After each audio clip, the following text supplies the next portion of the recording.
You are listening to episode 341 of the Peaceful Mind Podcast. Welcome to the Peaceful Mind Podcast, a place where you can move out of overwhelm and into a calm, confident motherhood with God at the center. I'm Danielle Tienel, certified life coach, Catholic mom, and creator of the Cyclone Mom Method. I help you create emotional steadiness and peace of mind from the inside out, so you can experience more balance and more joy in your busy mom life.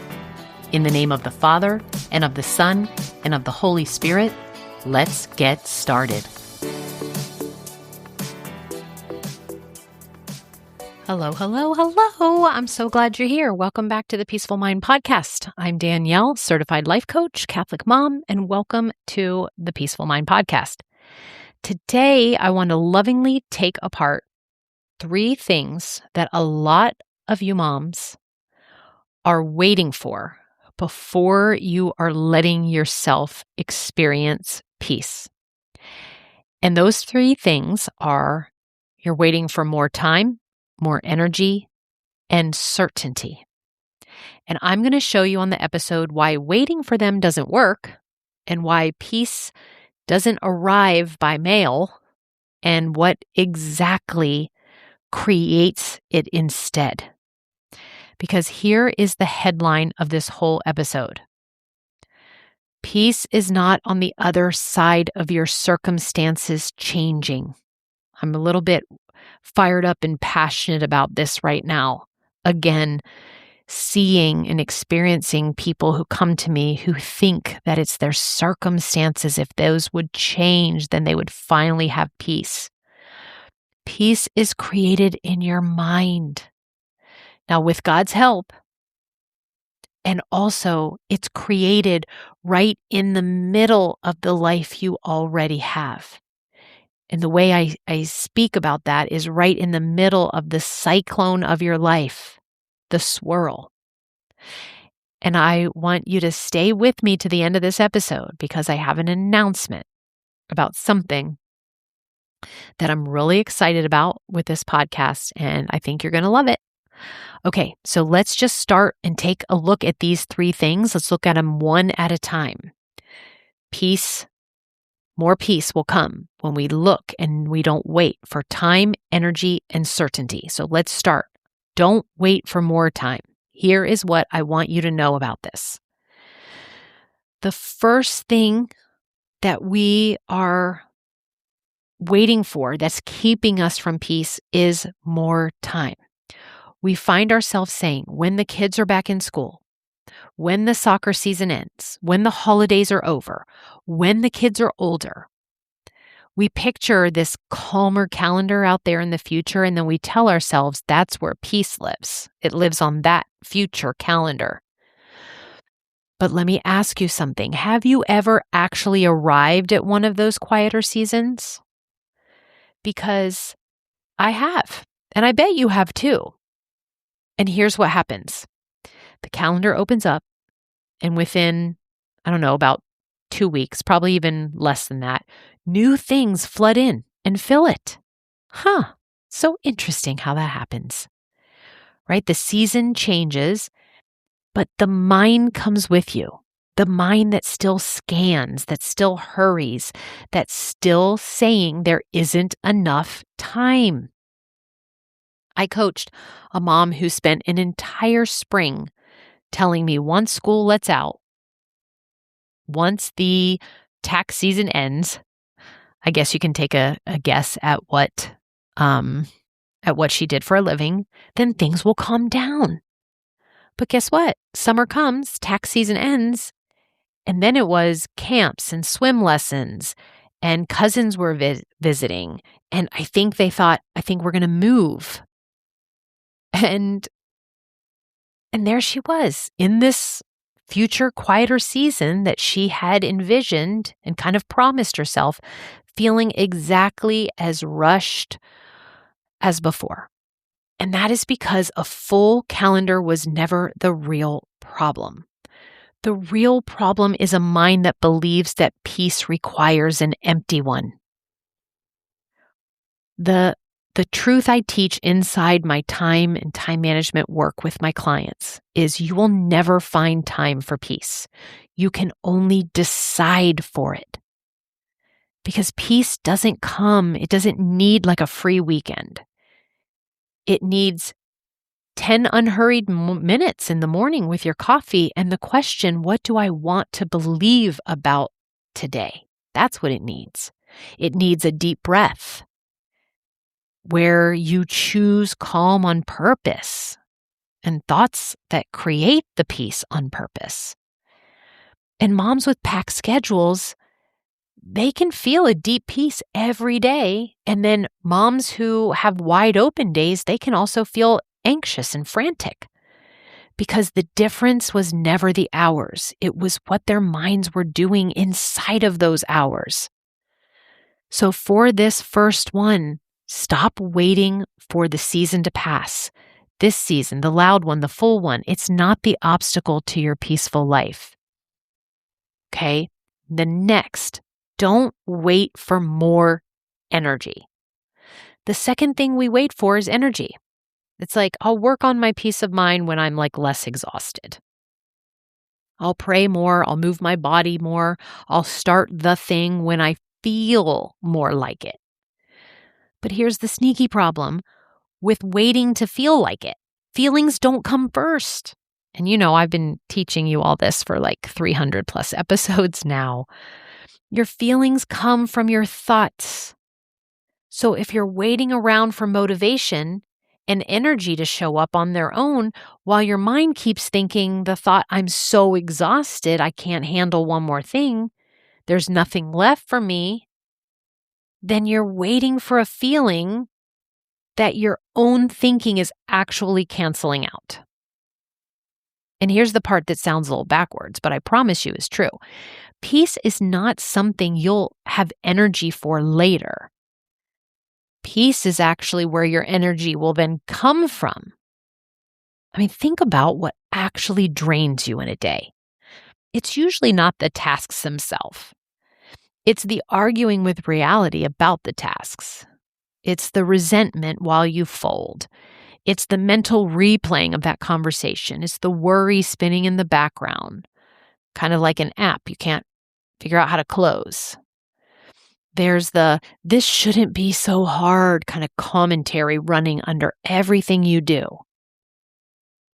But try this little kind of audit today. Pick just one of your ordinary chores and just notice the difference between the 2 minutes of actual work that it takes to get it done and the 20 minutes of mental commentary wrapped around it. That kind of commentary is the leak in your tank. And I'll tell you where I proved this in my own life. When I decided to take my health seriously, when I turned 50 years old, I didn't wait until I felt energetic to begin. I saw those pictures from my 50th birthday milestone trip, and I still didn't have any energy to make the change. Because if I had, I would still be waiting. Because tired is like the baseline. And then, of course, my brain didn't want me to, it wanted me to conserve my energy. But I started with the energy I had, small step by small step, and the 10% philosophy. And the momentum and the energy actually showed up each day. And that's how it works. And when my clients learn to manage their minds, they consistently tell me the same thing. It's like I'm doing kind of the same thing. Like nothing really changed and other people didn't change, but I'm not as exhausted like I was. It's because they didn't realize, first of all, that they were adding that other layer of exhaustion from their mental and emotional energy being drained. But they stopped spending their energy fighting their lives, and fighting what was going on in their brain. And they started spending it purposely living it, consciously, deliberately living it.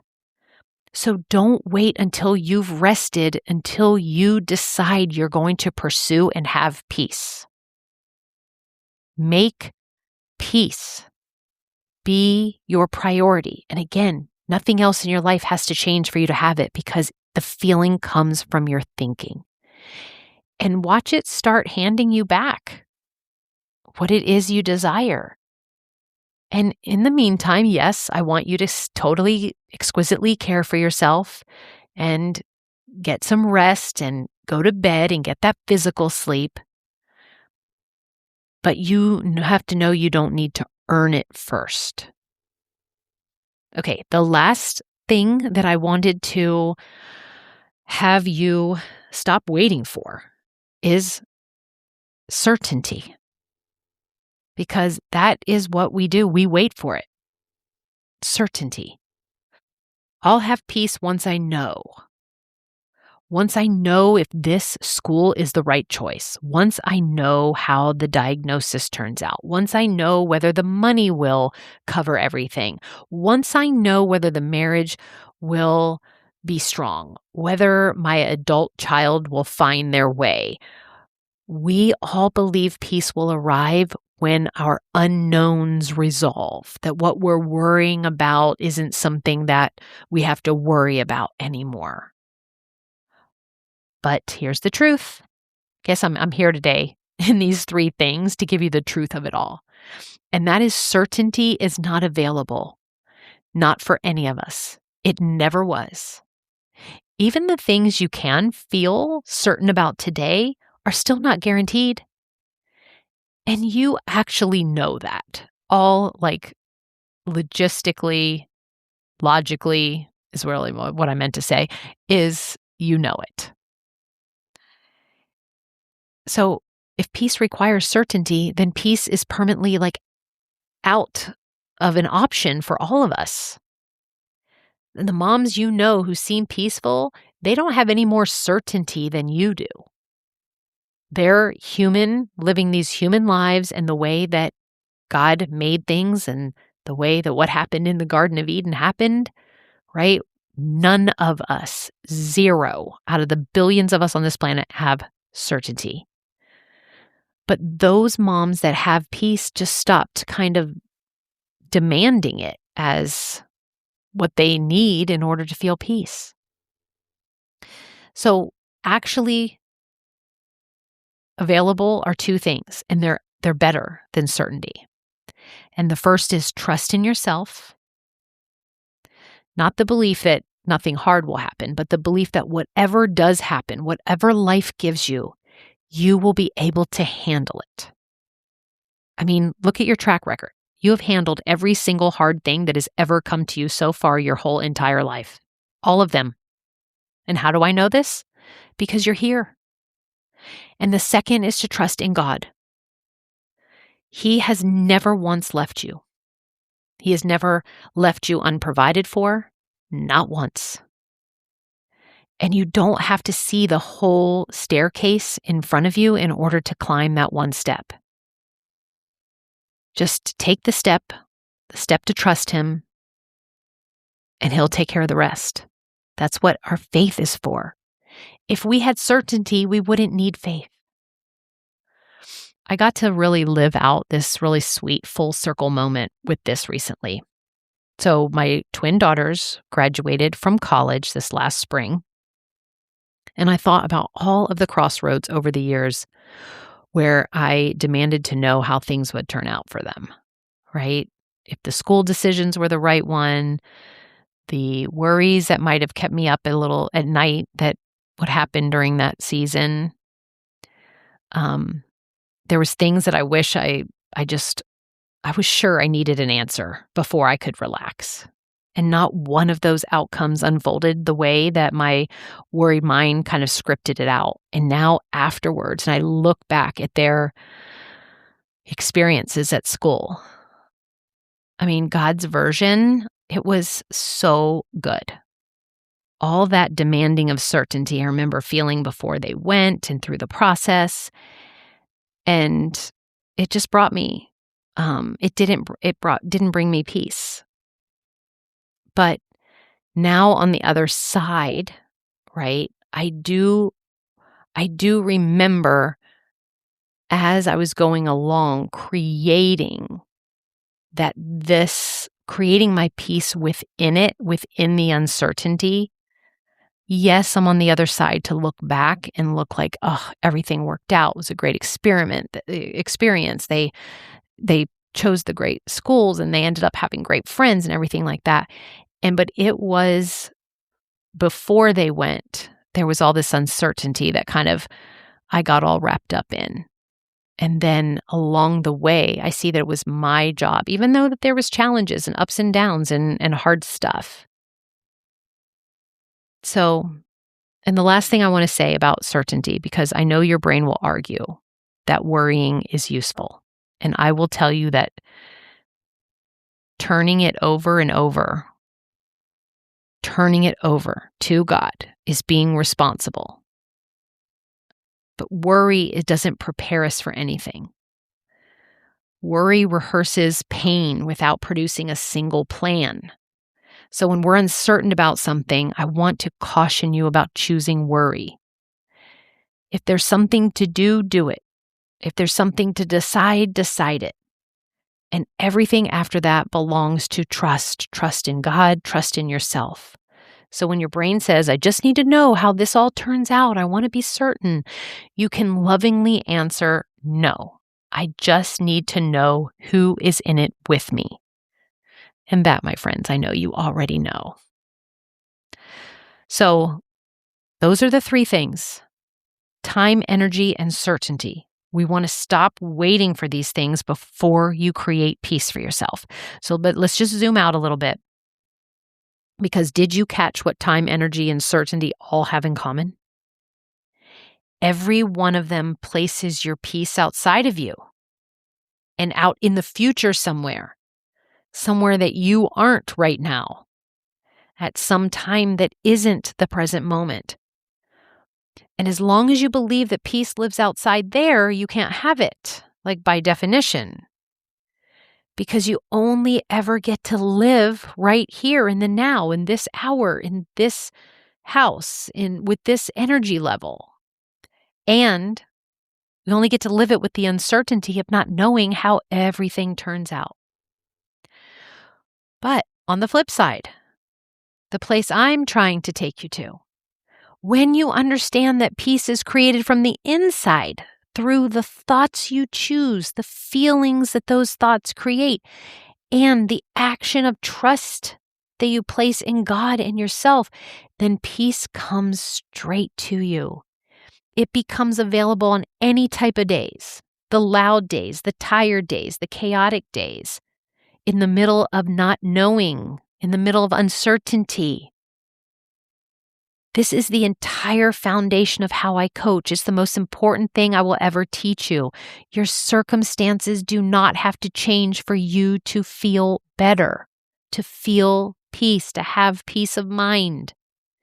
And ironically, when you feel better first, you can handle whatever comes your way with your time and your energy and what you are uncertain about. You can handle them better than you ever did while you were waiting, if you create the peace first. When you stop waiting on time, energy, and certainty, they have a funny way of showing up, right?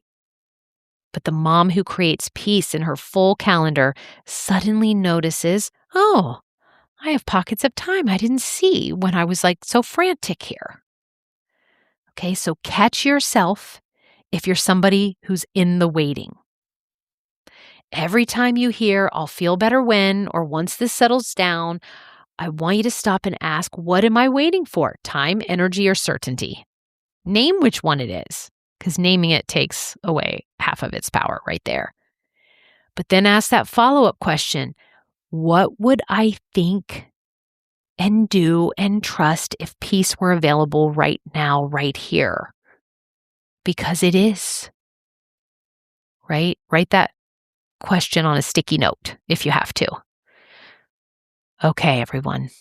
Now, I did tell you at the beginning of this episode that I had something for you to announce, and here it is.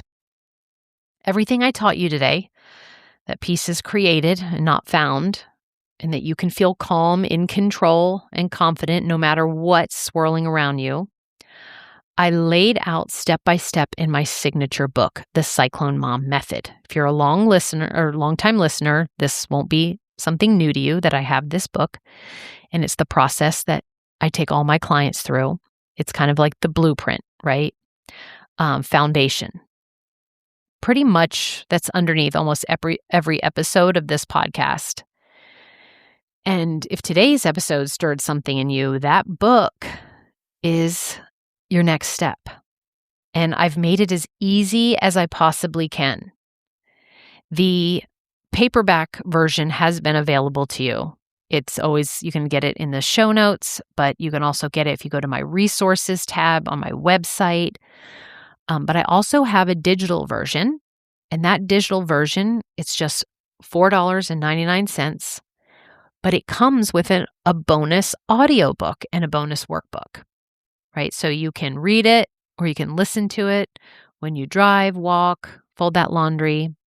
And again, if you go to danielletenold.com and the resource page, you'll be able to get those versions if you want.